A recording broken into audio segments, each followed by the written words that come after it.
jóvenes en TV, bienvenidos a nuestra sección de artes, el arte en tus manos. Los saludamos Fernanda Bastida y Alfredo Gutiérrez. En el programa de hoy vamos a hablar del arte popular. ¿Sabes qué es? ¿Conoces las diferencias entre arte, artesanía y arte popular? ¿Y si las hay? ¿Y en tu familia se dedican a la artesanía o son artistas? ¿Y en casa tienes obras de arte popular? Yo la verdad nunca he entendido la diferencia, ni siquiera sé si hay alguna. Yo solo sé que todo lo que conozco como arte o artesanía implica muchísimas horas de trabajo, de conceptualización e investigación. Arte o artesanía, mis respetos. Justo por eso, hoy invitamos a la maestra Ana Celia Martínez, quien es investigadora y diseñadora textil con una maestría en estudios mesoamericanos por la UNAM. Creo que ella podrá ayudarnos a entender si el arte popular y las artesanías son lo mismo. Soy muy feliz porque me gusta mi trabajo, me gusta lo que hago y con el barro casi se puede hacer de todo.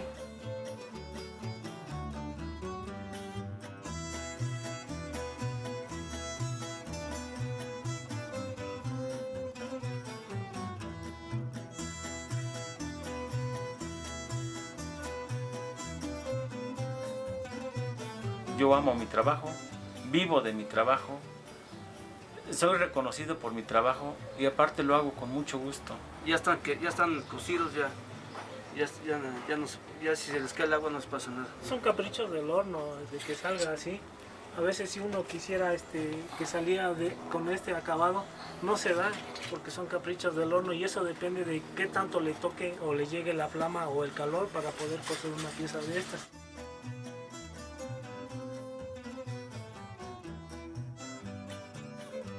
Todos somos diferentes en nuestra forma de trabajar, aunque hacemos a veces las mismas figuras, pero el toque final es diferente. Ay, yo ya no aguanto la curiosidad. Vamos con nuestra invitada para que comencemos a desenmarañar esta madeja de dudas. ¿Te parece, Alfredo? ¡Vamos! Ana Celia, muchas gracias por aceptar nuestra invitación. La verdad es que nos surge hablar contigo para que nos resuelvas muchas dudas que tenemos respecto al arte, el arte popular y las artesanías. ¿Estas son lo mismo? En realidad el arte popular y las artesanías y el arte son definiciones que nos van a ayudar a clasificar nuestro mundo material. Hay muchas formas en que nosotros como seres humanos trabajamos nuestro entorno y más bien materializamos nuestro entorno. Entonces, el hombre desde hace muchos siglos ha estado relacionado con su entorno natural y por lo tanto ha aprendido a manejar sus recursos. Esos recursos ha sabido cómo transformarlos en objetos. Y de esos objetos es de donde viene realmente toda la producción que conocemos generalmente como artesanía. Esa artesanía trabajada por los grandes maestros artesanos, porque se necesitan, algunos dicen más de 10.000 horas, otros dicen más de 33.000 horas, para poder llegar a ser un maestro artesano, es decir, poder dominar la técnica de ejecución y de relación con esa materia prima y con todos sus procesos para poder obtener un resultado. Entonces, los maestros artesanos, al tener el manejo absoluto de esa técnica, como seres humanos nosotros tenemos la necesidad de expresarnos y los maestros artesanos se pueden expresar a través de esa técnica. Eso es lo que podríamos entender como arte popular. Entonces, el arte popular en realidad es la expresión de un pueblo a través de la ejecución de una obra de un maestro artesano.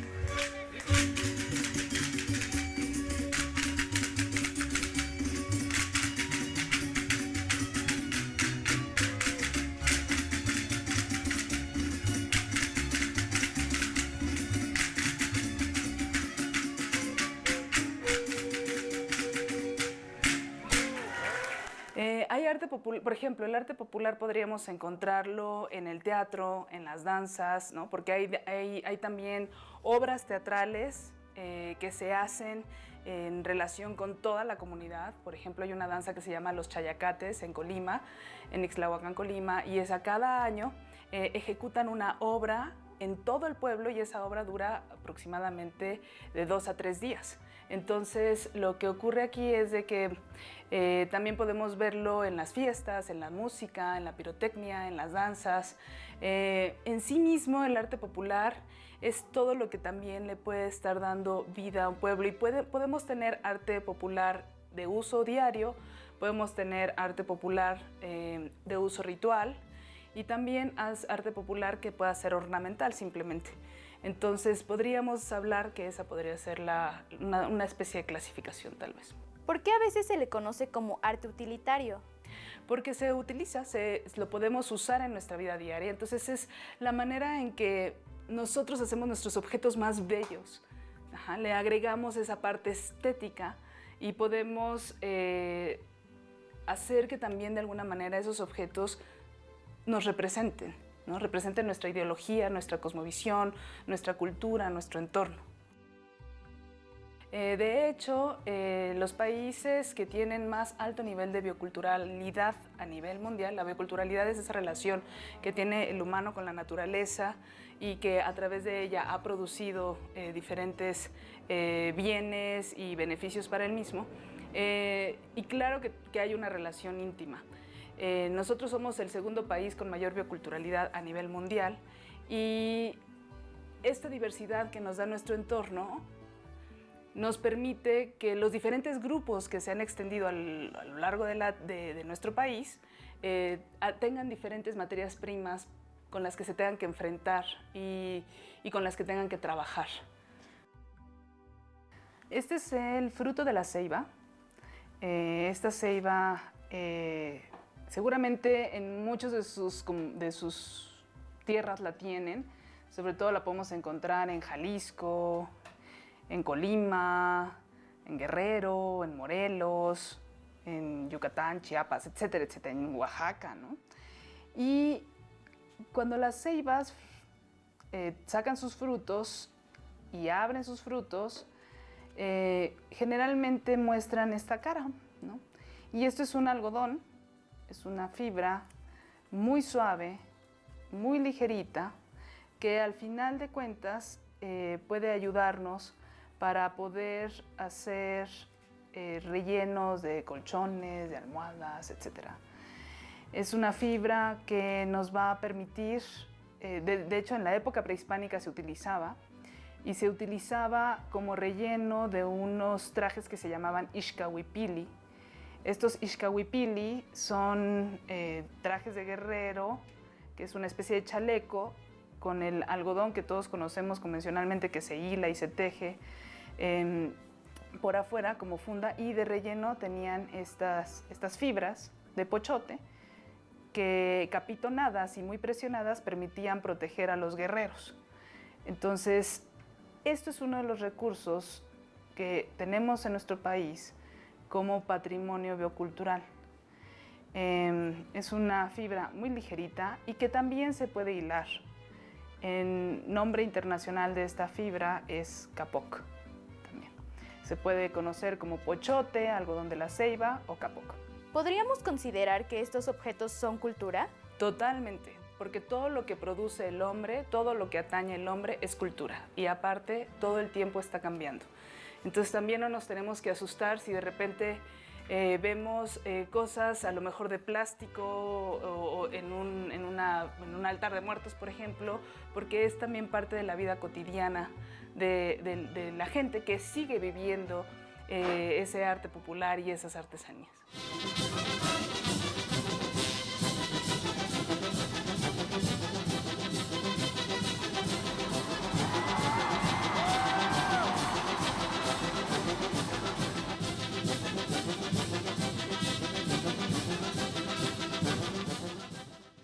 Me gustaría platicarles que en el mundo artesanal y de las artes populares tenemos una diversidad muy grande de objetos, como ustedes lo sabrán o lo irán descubriendo si es que aún no lo saben, y que aparte cada uno tiene su sello identitario y también su contexto histórico específico.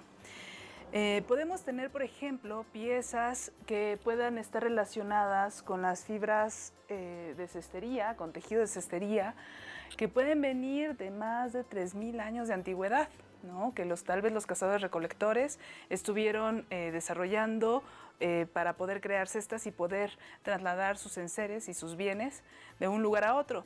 Y por otro lado, también podemos tener técnicas de tejido tradicional como el telar de cintura, que ya viene más bien en la época mesoamericana, y en donde se desarrolló, por ejemplo, el hilado de algodón, el teñido con el caracol púrpura, con el añil, el uso del pochote y todos estos recursos naturales que se traducen en cultura.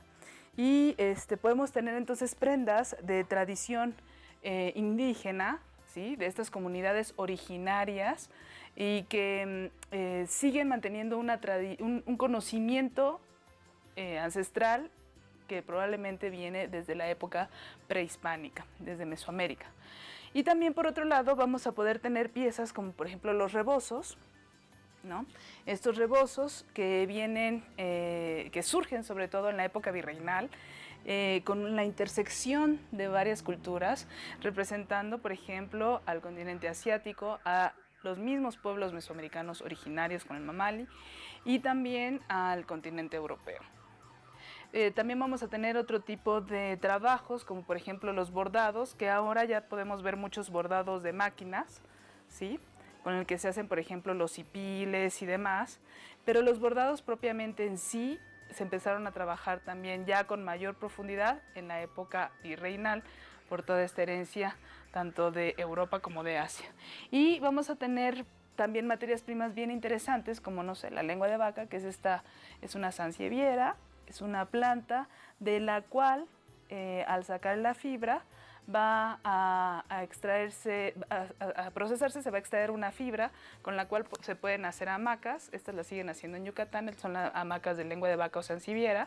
Esta es una planta que probablemente viene de África, o sea, también en la época virreinal llegó tal vez a nuestra tierra, y podemos tener plantas como el enequén, ¿no? Y que también se hacen hamacas de enequén y otras piezas de fibras que también son propias de nuestro país. Entonces, esta gran diversidad, tanto temporal, biológica y cultural, dan todo nuestro legado de arte y tradición, de artes populares y tradición artesanal.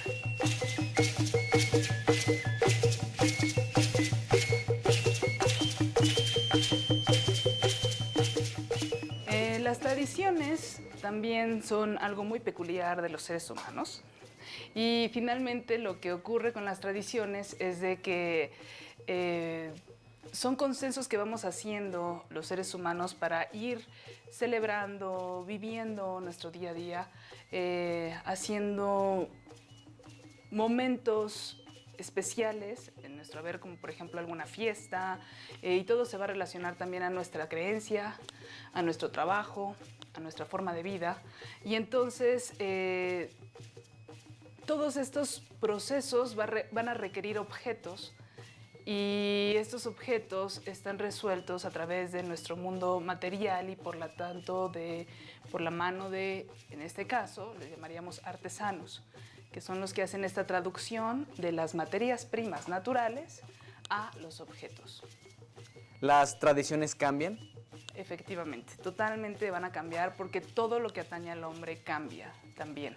Entonces, el hombre es un ser que tiene mucha movilidad, nunca estamos estáticos, entonces por lo tanto las artesanías, las tradiciones y todo lo que nos rodea va a estar en constante cambio.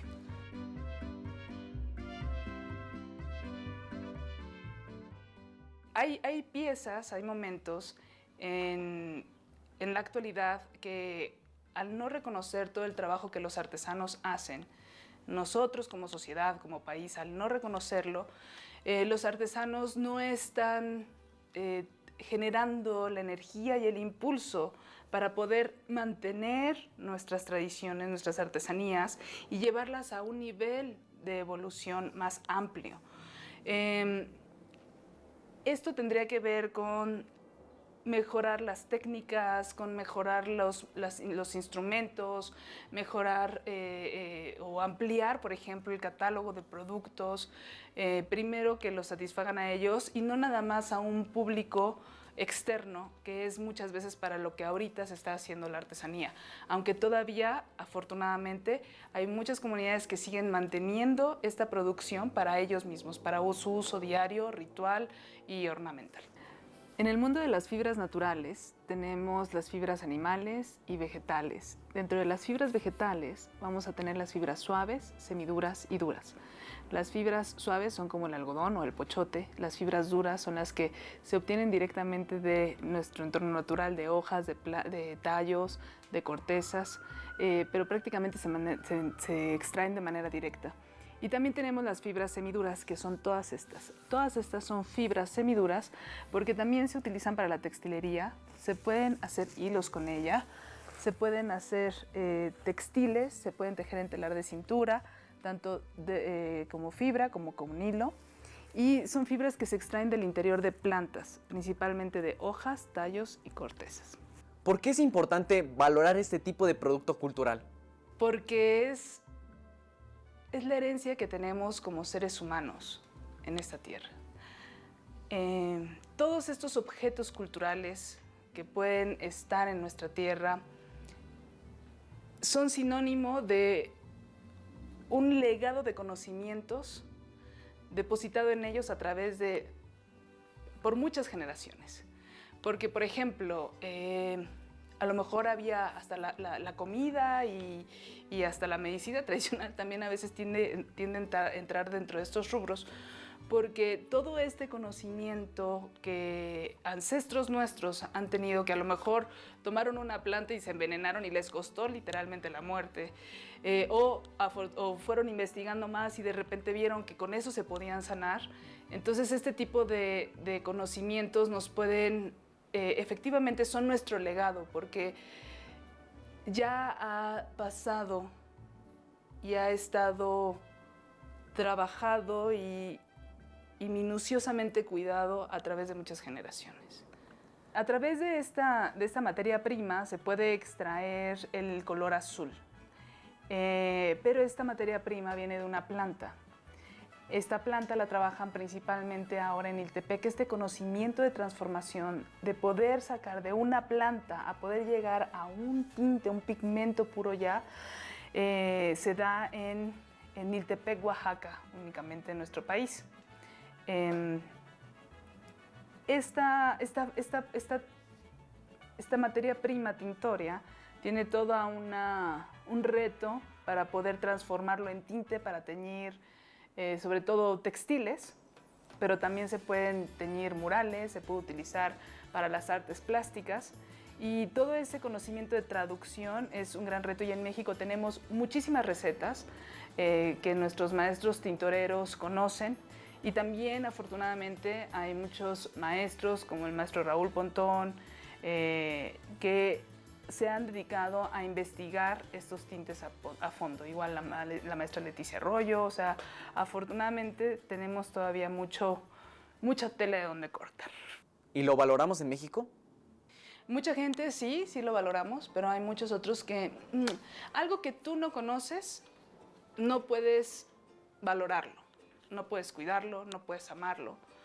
Y yo creo que ese es el gran problema, que no conocemos toda la riqueza que nos rodea, porque no lo alcanzamos a conocer, no alcanzamos a entender toda esa diversidad y lo vemos como manchones de colores aventados en vez de entenderlos.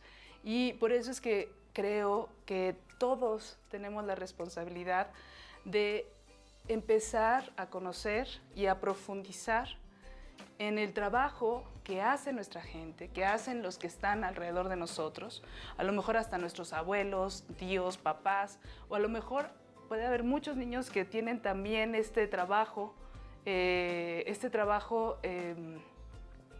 artesanal en sus manos porque lo están elaborando y han aprendido a través de sus papás. Y Y pues es bien importante que nosotros nos responsabilicemos de todo ese conocimiento que como cultura tenemos. Y esa es una forma en la que vamos a poder fortalecer el arte popular, consumir el arte popular, conocerlo, amarlo y valorarlo. Pues Ana Celia, mil gracias por contestar todas nuestras dudas. Nos quedamos con mucha información que nos hará pensar y revalorar cada vez que veamos a un maestro artesano y su trabajo.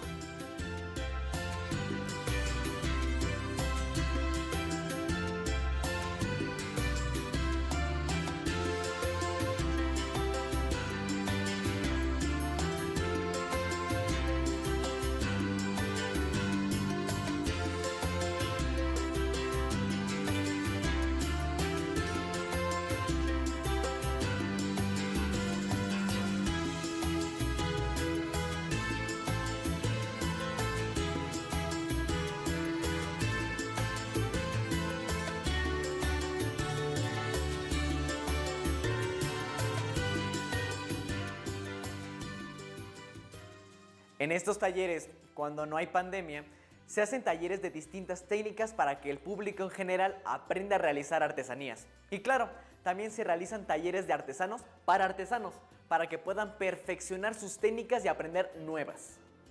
Veamos la siguiente cápsula en la que el artesano Ricardo Ata nos enseña lo básico del tejido con telar de cintura. Bien, lo tienes que tener segura tu cintura. El telar principalmente habla, ¿no? Él habla con la cruz, ¿no? O con la boquita. Si la vemos de perfil, la vamos a ver como una boquita. Lo que le llaman la boquita del cocodrilo. Esta de aquí y esta de acá. Exactamente. Esa es la boquita a la que tenemos que alimentar. ¿Y cómo la vamos a alimentar? ¿Cómo? Con nuestro hilo de trama. Nosotros, por ejemplo, aquí lo que necesitamos es alimentarlo. Como Lo decimos, paso por lo aquí pasas, abajo. Lo pasas en medio de la boquita. Con esto aprieto. Con eso aprietas. Y ahora necesitamos bajar lo que es el cruce. ¿Y cómo lo bajas? Con esta bata. Lo jalas. Lo hacia jalas, acá. juntas los dos. Ajá. Sacas este. Y aquí en medio se forma. y Lo que pasamos. queda de la boquita y se pasa otra vez por enfrente, que es esta de acá.